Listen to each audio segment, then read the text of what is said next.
अरे डूबे महाराज पला की। अरे तूने अखिया का ऑपरेशन करा है, आराम बा। ऐसे बोलत ना हूँ। रुको जरा, सबर करो। अरे हम कहे ठीक बात है।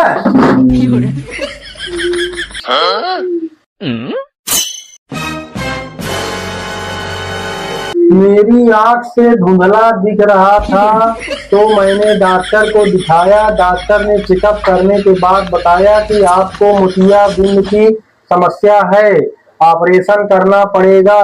तो मैंने परसों के दिन ऑपरेशन करवाया, दवा वगैरह लिया है, अब मुझे आराम है।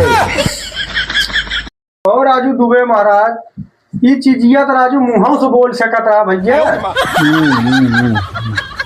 और अभी तो रुको, क्लाइमैक्स अभी बाकी है।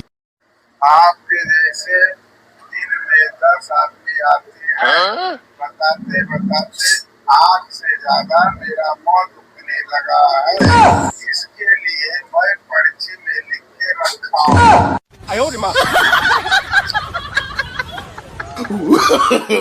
No no no no